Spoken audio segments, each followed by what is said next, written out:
At para po sa balita, Rajuman Deo de Guzman. Pakinggan natin si Secretary Harry Roque.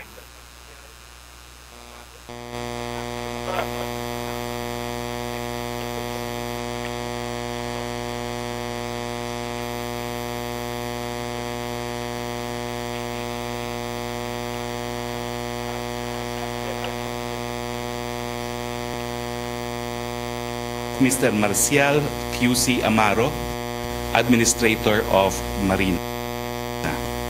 On December 22, the Office of the President received a complaint purportedly coming from employees of the Marina complaining that Administrator Amaro has had 11 foreign trips in 2017 alone. The President ordered an investigation. The Department of Transportation furnished the Office of the President with a list of travel of Mr. Amaro. It turns out that the complaint of the employees is wrong because while the employees said that Mr. Amaro made 11 trips in 2017 alone, the DOTR reported that Mr. Amaro in fact made 18 official travel in 2017. In 2016, he had 6 or a total of 24 travels. The President has decided, therefore, to terminate his services. We underscore the fact that previously, Chair Terry Ridon was also terminated because of 7 foreign travel. And if 7 foreign travel was deemed excessive by the President, 24 travels definitely is excessive by the President's standard. Let this be a reminder to all public officials that the President is serious in his mandate, that they should live modest lives, that they should be true to their calling, and that they should avoid unnecessary trips. I'd like to highlight that all of the trips except for one are official.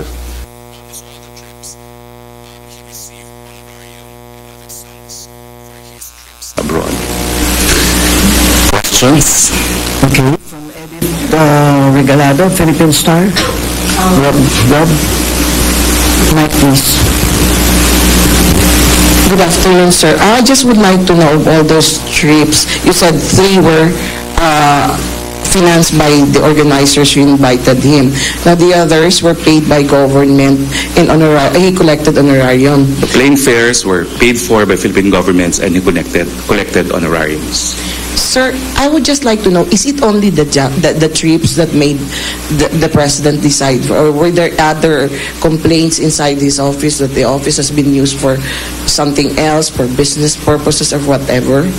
Well, all the documentation furnished to me by the PMS were, number 1, the complaint of the employees, and number 2, the report of the Department of Transportation detailing the trips and whether or not they were funded by Philippine government funds. So I only had 2 documents turned over by PMS. So nothing about him using the office as for some business purposes? The PMS did not turn over any such document to me, but I have to admit that I have heard some reports, but the PMS did not dwell on those reports. Thank you, sir. Okay, thank you. Madonna Timbalo of ABS, please.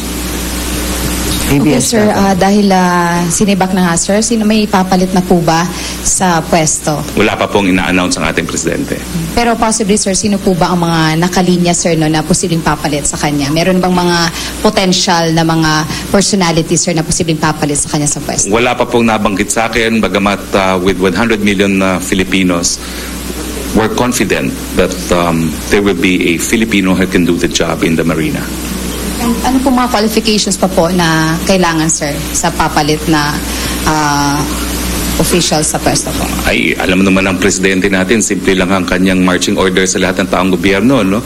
Do your job well, serve the people well, do not lie, be honest, and do not engage in junkets. Okay. Sir, isang follow-up lang po pala. Why the delay in the announcement when you should have announced it December 30 and then supposedly yesterday in the press briefing in Malacanang, and then finally you announced it here in Davao? There was only 1 day delay because I was asked by the palace to postpone the announcement yesterday. No, the order was to announce it in the next press briefing. So the next press briefing, from the date it was first relayed to me, was only yesterday, January 3, because we canceled our January 1 briefing. No?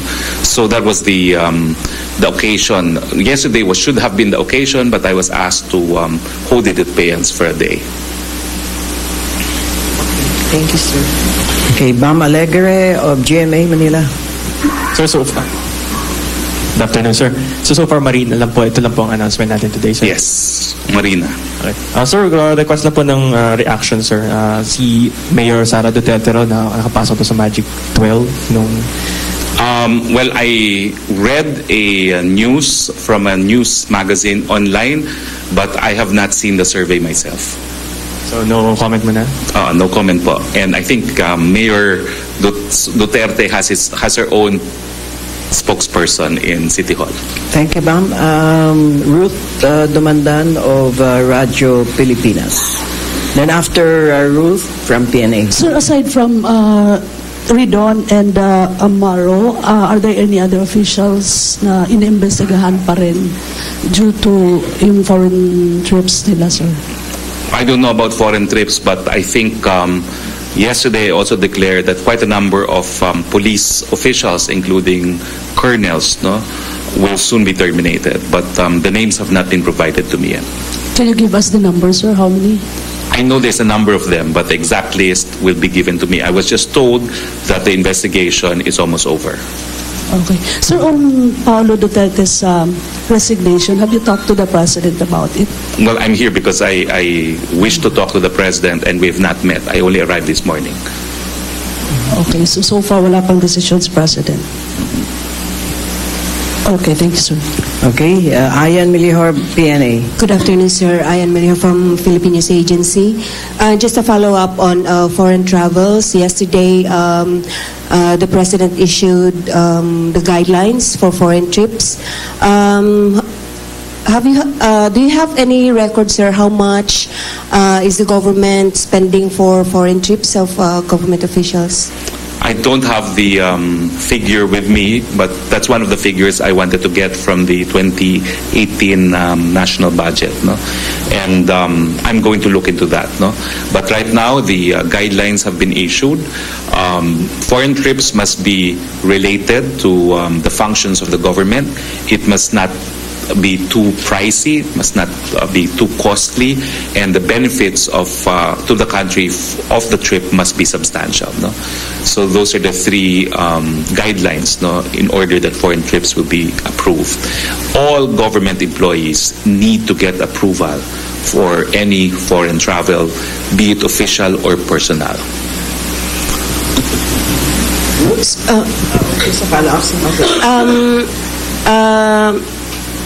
May mga ano ba, sir, limitation or limits on the number of travels and na nire-require on government? And did the Commission on Audit also call the attention of the government Hindi about po. this foreign trip? This is the President's unilateral decision to crack down on foreign travels of government officials. He believes that government officials should concentrate on their jobs here in the Philippines. The travel should be only for officials from the Department of Foreign Affairs, and that any foreign travel must conform with the guidelines. Related to the agency's mandate, must not be too costly, and must have significant benefits to the country. Sir, yung problema sa PCSO with Alexander Balutan and Sandra Cam, ano yung message ni President Duterte dito, sir? Wala pa po, wala pa pong nasasabi sa akin si Presidente, and I'm here because I will confer with the President.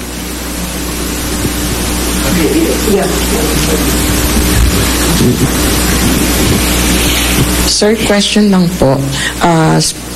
Speaker Alvarez floated the idea of Noel, and then Senate President Coco Pimentel said something about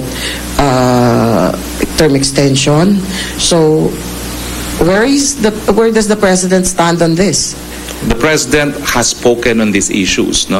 Number one, the President is the chief implementer of the Constitution and the laws of the land.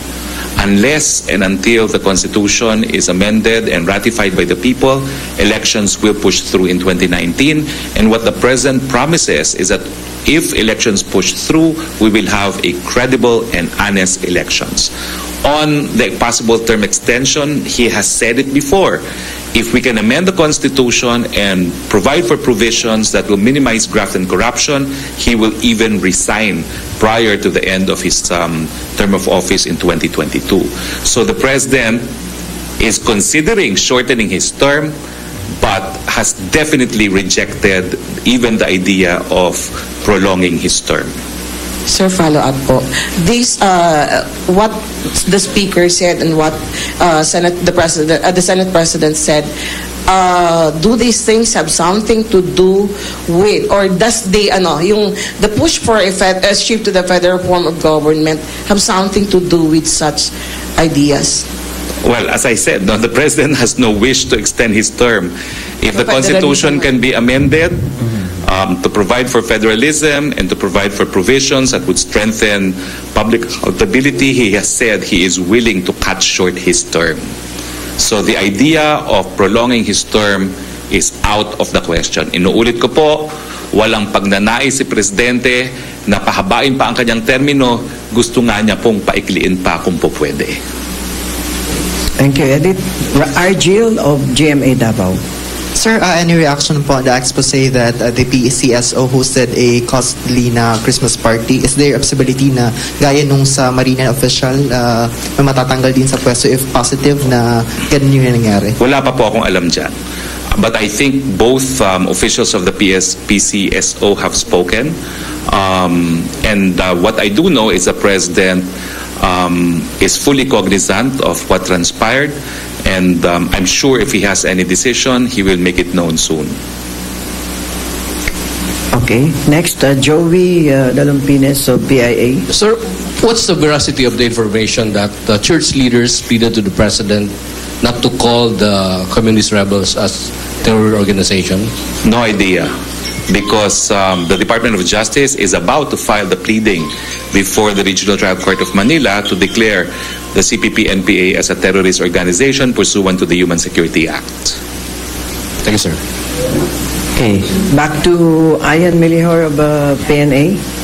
Then, Madonna. Okay, Madonna muna. Sige.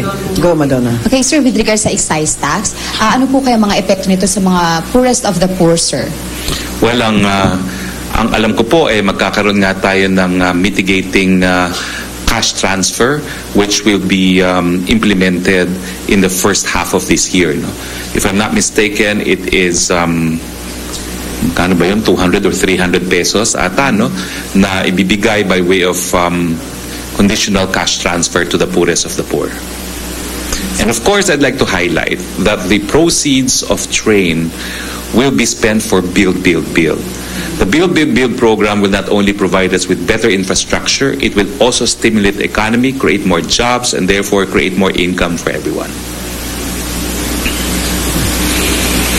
Okay. Ayan.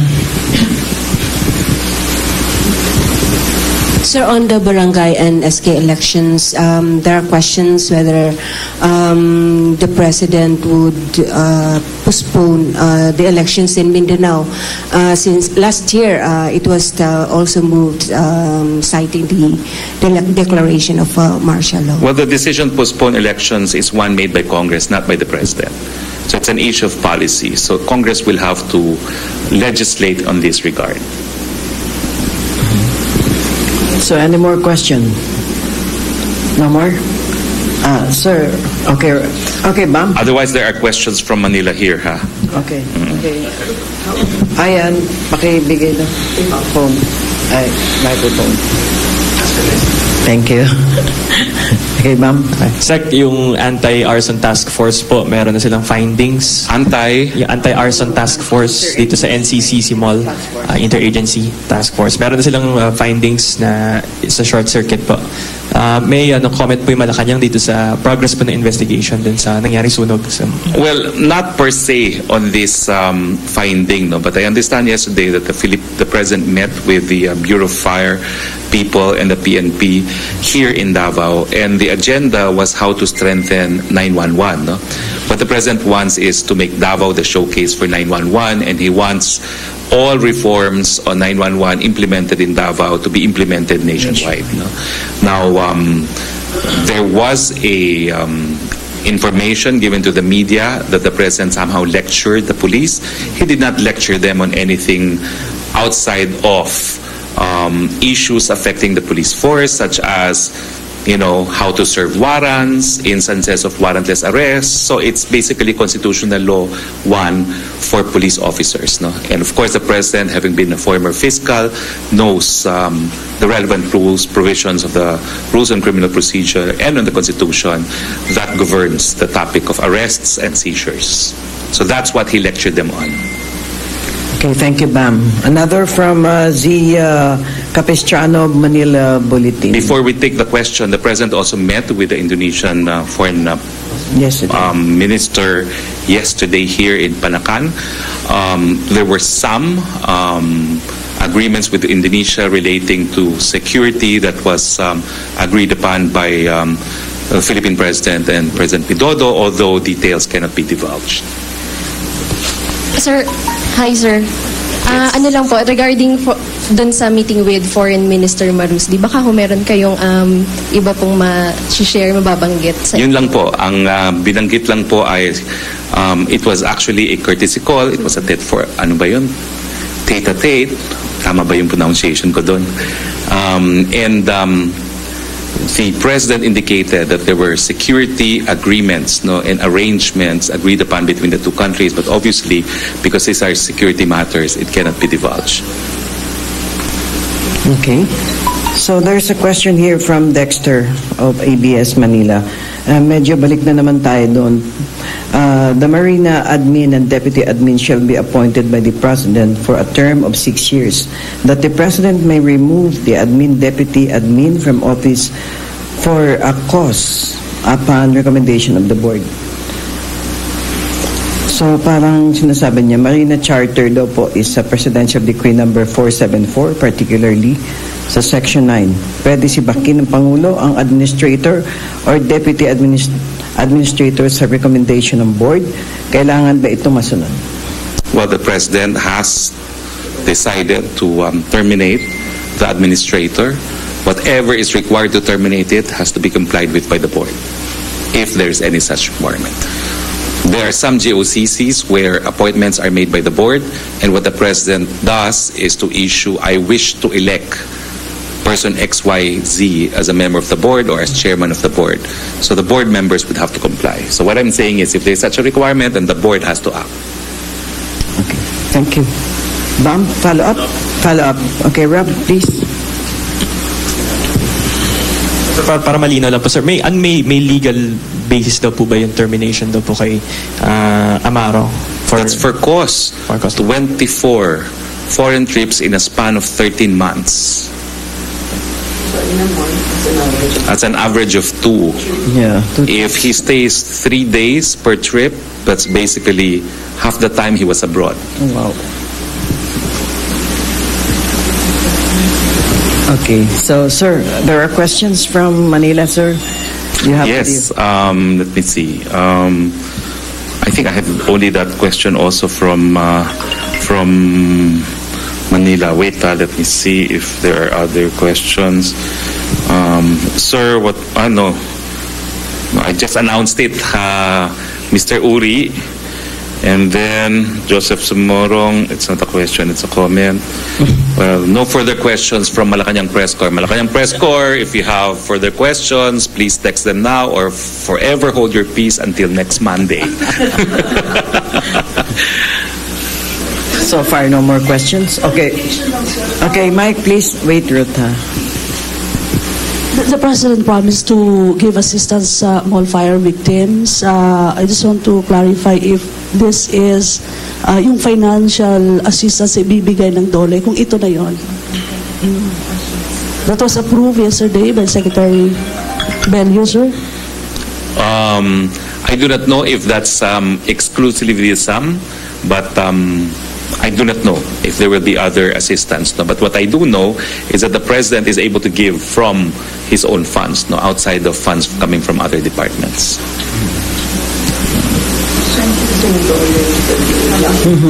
May follow-up ka, Donna? Okay, there's another question here Sir, from Don Tricia. Adels of ABS-CBN. Later. Sir, regarding dun sa excise tax, sabi niya may mitigating cash transfer na ibibigay, 200 to 300 pesos. Kailan po I'm not sure if it's 200 to 300 now, huh? Yes, sir. Yun yung na-mention yung kanina. Yeah, I have the exact number because I responded to that yesterday only, no? But kailan po kaya possible mag-uumpisa itong cash transfer, sir, para sa poorest of the poor, sir, na ibibigay? Alam mo, sandali lang ha, kasi that's one of the things I mentioned in yesterday's briefing. Ako, senior moment, hindi ko maalala na. But what I do know is that there will be implementing rules to be finalized, and if I'm not mistaken, it's within the year of 2018. First quarter, second quarter, third quarter? If I'm not mistaken, it is from January to July of this year. So, sapat po ba itong 200 to 300 pesos na ano, sir? Well, alam mo kasi, this is only mitigating. No? Ang tawag naman na mitigating para maibsan. Pero ito naman po ay pupunta sa pinakamahirap. No? Ibig sabihin, yung mga mahirap naman, hindi rin masyadong maraming nabibili ng mga commodities na subject to excise tax. So kahit paano makakatulong talaga itong mitigating conditional cash transfer Ano yung mga parameters, sir, para hindi rin mapupunta talaga dun sa mga mahihirap, sir, na itong mga cash transfer na ito, hindi matitake advantage ng mga... Because we already have list of beneficiaries on the conditional cash transfer. It will be the same population that will benefit from this cash mitigation, which is a provision of the Tax Reform Act, the train. Thank you, sir. Okay, there's a question here from Raymond Tinaza of Bombo, the president of MPC. Sabi po ni Senator Soto, ang dami pinakalat na oposisyon na maling info kaugnay sa train law. And he urges government officials to counter this by explaining to the public the details of the law. Will the government conduct massive info drive to explain the new tax law para maiwasan ang misunderstanding at pag-abuso ng mga negosyante gamit ang batas? Opo, in fact, kahapon po, no, halos lahat ng ahensya ng gobyerno nagsasabi na hindi dapat na tumaas kaagad ang presyo ng mga bilihin, no, dahil ang excise tax naman po ay pinapataw hindi dun sa old inventory kundi sa mga bagong inventory, no. So walang dahilan para tumaas ang presyo on day one of the effectivity of the law, no.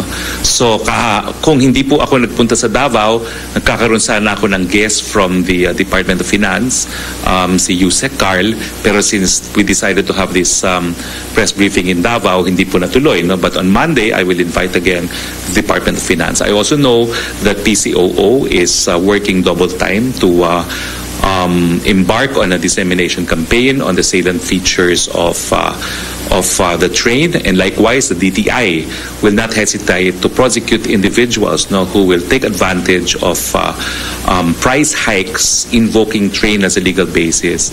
I stress that the excise tax will be imposed on new inventory and not on existing inventory. So kailangan maubos muna yung current inventory bago sila magtaas by virtue of the train. Thank you. Okay, from Tricia Macas of GMA News Online. But if the draft chapter or charter provides for the president staying on in a transitory capacity, what will he do? Would he tell his allies in Congress not to involve him in any transition government? Well, malinaw po sinabi ni Presidente. Kung mapapaaga ang charter change para magkaroon ng provision na mapapainting natin yung laban sa korupsyon, miski maaga niyang tapusin ang termino niya. Pero wala po siyang sinabi na siya ay nagnanais na palawakin pa o patagalin pa ang kanyang termino. Malinaw na malinaw po si Presidente dyan. And I think even the Senate President said that the President would have to consent, no? And given the emphatic statement of the President that he does not wish to stay 1 minute longer than his term, I do not think it is something that he finds attractive. Sir, isang question na lang po. You made mention about police officials as high as colonels who are in the list who are supposed to be in. And you said something about investigation going on. Do we have a time na kung kailan yan? Well, sinabi na po sa akin yan. Sinabi na po sa akin yan December 10 na malapit na, no? And before December 10, there was also information given to me already, no, that I could tell the public in advance that they are going to terminate quite a number. Is it 60 or 90? Hindi ko po alam talaga kung ano yung numbers, no? Pero again, inulit po sa akin na halos tapos ng investigation. So maybe this month. This month? Maybe this month. The announcement for those who will It's likely that it will come out this month. Thank you, sir. Last two questions from... So lahat naman po ito, inuulit-ulit ko dahil kinakailangan parating ang mensahe sa mga taong gobyerno. Nandito po tayo para manilbihan. Kung nais po natin magpayaman, kung nais natin magbiyahe, sa pribadong sektor na po tayo. Sir, from PIA. Does the regulation on travel also extend to rank and file, not just to officials? Of course, it applies to everyone. Alam mo, kaya importante rin na kailangan ma-approve miski personal trips. Meron naman kasing unexplained wealth act, no? Kung biyahe ka ng biyahe na personal nga, walang gastos ang gobyerno, saan mo naman kinukuha yung pangbiyahe mo, no? Kung madalas na madalas yan.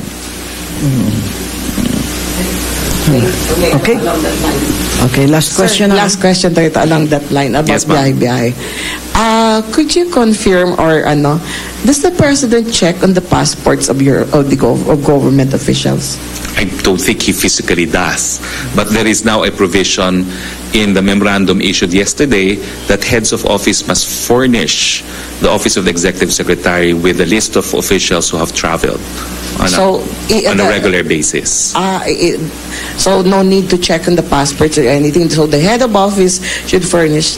Yes, there is now a report required of heads of offices, no, on who have been given travel permits. No cover-ups. No cover-ups. Okay. Yes. May pahabol ka, Ruth? Use the mic, please. Yes, sir. Any update lang sa Marawi rehabilitation, sir? Well, we were in Marawi. Unfortunately, weather prevented the president's chopper from landing in Marawi. The good news was on the 23rd, we delivered 800 temporary shelters. No? The first 800 temporary shelters intended for the Bakwits. No? 300 of which were built and funded by PAGCOR and 500 by the National Housing Authority. That's the first batch. I know that there will be another 200 minimum in the next month and a further 171 next month. So next month there could be a minimum of additional 371. No?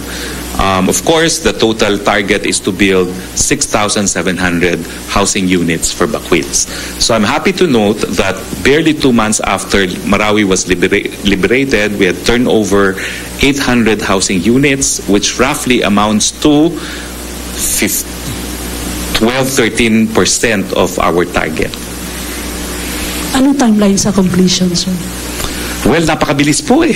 Nagulat ako na napakabilis kasi ang ginagamit naman po nila mga imported technology na parang prefab houses, no, kaya mabilis po, no. So I think kung matuloy po yung 300, we would have 1,100 done within 3 months after liberation of Marawi. So I could see that it is not impossible that in 1 year's time we could achieve the target, no, sa bilis po ng pagtatayo nitong mga temporary shelters. Now we call them temporary shelters, but nung nakita ko po sila, permanent shelters po yun. In fact, may mga ilang bahay po na 5 years ang binibigay na termino para dun sa mga titira, no? Pero ang sabi nga ng mga housing agents, sino pang titira dyan after 5 years? Kasi lahat naman sila mabibigyan ng temporary shelter, no? So, mabilis po ang proseso, mabilis po ang pagbangon ng Marawi, and that's because the President promised to rebuild Marawi in the soonest time possible. May pahabol dito si Dexter of DZMM. Ano ang aktibidad ng Pangulo sa Martes? Translasyon ng Black Nazarene and another. Ang pagsibak ba kay Marina admin ay dahil sa mga travel abroad o may iba pang dahilan? Ang alam ko lang po, 2 pong dokumento binigay sa akin ng PMS, yung letter ng complaint at yung report ng DOTR dun sa kanyang mga travels. Okay, so no more questions? No more. So okay. we'd like to ask our Secretary for his final statement. Sir? Well, yun lang po. Tingin ko po wala nang kaduda-duda na seryoso ang ating presidente dito sa kampanya laban sa korupsyon. Ulitin ko lang po, kung nananais po kayong yumaman, kung nananais kayong magbiyahe, wag na po kayo magtrabaho sa gobyerno. Nandiyan naman po ang pribadong sektor. Maraming salamat po at good afternoon to all of you. Maraming salamat po, Secretary. And back to PTV and Radio Pilipinas. Thank you. Yes, mga kasama, yan ang press briefing ni Presidential Spokesman Secretary Harry Roque, at yan ay ginanap sa Panakan sa Davao City. At unang inunsyo nito si Secretary Roque ang pagsibak ni Pangulong Rodrigo Duterte sa Administrator ng Marina na si Administrator Marshal Quirico C. Amaro. Ito ay kadahilanan ng marami nitong biyahe sa ibang bansa. Ayon dito kay Secretary Roque, base sa kanyang hawak na dokumento, ay simula nang may appoint itong si Amaro noong 2016 ay nag-accumulate na ito ng 24 foreign travels. At sinabi nito na lahat naman anya ng mga travel na ito ay opisyal, pero dapat din anya maging mapili ang mga opisyal ng pamahalaan sa kanilang mga biyahe at tiyakin na kasama sa kanilang mandato yung kanilang mga pupuntahan. At wala din naman anyang inaanunsyo pa si Pangulong Duterte o sinasabi pa si Pangulong Duterte kung sino ang papalit dito kay Amaro bilang Administrator ng Marina. Sa issue naman ng PCSO ay tumanggi muna magkomento itong si Secretary Roque dahil ayon dito ay hindi pa niya nakakausap itong si Pangulong Rodrigo Duterte. Sa usapin naman ng no election na pinalutang nitong si House Speaker Pantaleon Alvarez ay sinabi ni Roque na nasusunod si Pangulong Duterte sa kung ano man ang nakasaad sa saligang batas, existing man ito o maaamyendahan. Matagal na rin naman anyang sinabi ni Pangulong Duterte na hindi siya kapit sa kapangyarihan at hindi niya gustong mapalawig pa ang kanyang tungkulin. At sa katotohanan anya, talagang kung mapapaikli lang ang termino ay gugustuhin pa niya ito ni Pangulong Duterte. Sa epekto naman ng train o yung tax reform for acceleration and inclusion ng administrasyon, kung ito ba ay magkakaroon ng epektong mabigat sa poorest of the poor ng Pilipino, ang sinabi nitong si Secretary Roque ay magkakaroon naman ng mitigating cash transfer program ang pamahalaan para doon sa mga pinakamahihirap nating mga kababayan na talagang maapektuhan nitong pagtaas ng mga bilihin dahil na rin sa ilang na rin pagtaas ng excise tax sa mga produkto na ipatutupad doon sa bagong batas na iyan na train.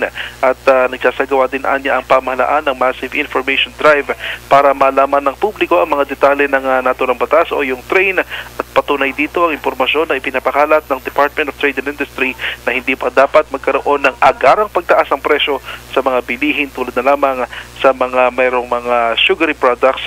At sa issue naman ng Marawi Rehabilitation ay ipinagmalaki nito si Secretary Roque na matapos ang 2 buwan, matapos ng liberation ng Marawi, ay mabilis na nakapagbigay ang pamahalaan ng 800 housing units sa mga naapektuhang residente ng Marawi City. Mabilis anya ito dahil mabilis ang proseso at dahil na rin anya sa direktiba ni Pangulong Rodrigo Duterte. So yan ang ilan lamang sa mga sinabi nitong si Secretary Harry Roque sa briefing sa Panakan sa Davao City. Yan muna mga balita mula dito naman sa Palasyo ng Malacanang. Radyo Mandeo de Guzman ng Dzxl 558 Tatak RMN.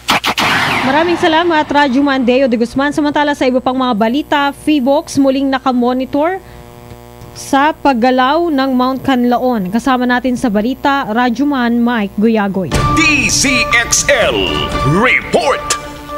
Muling nakamonitor ngayon ng mga pagyanig sa Mount Canlaon ng mga instrumento ng Philippine Institute of Volcanology and Seismology.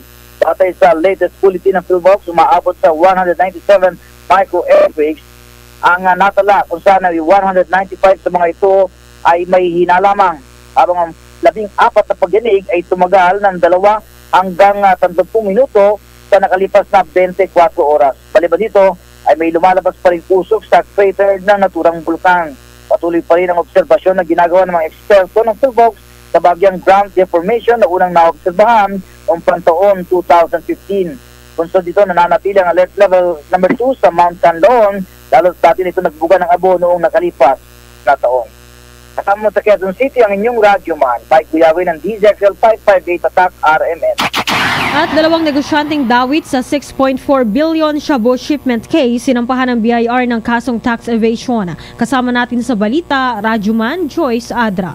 DZXL Report. Sinampahan ng Bureau of Internal Revenue ng kasong tax evasion sa Department of Justice ang dalawang negosyanteng dawit sa pagpuslin sa bansa ng 6.4 billion pesos na halaga ng shabu mula China. Ang mga kinasuhan ay sina customs broker Mark Taguba at businessman Yu Shendong alias Kenneth Dong. Ayon kay BIR Commissioner Cesar Dulay, halos 851 million pesos ang hindi binayarang buwis ni Taguba para sa taxable year 2016.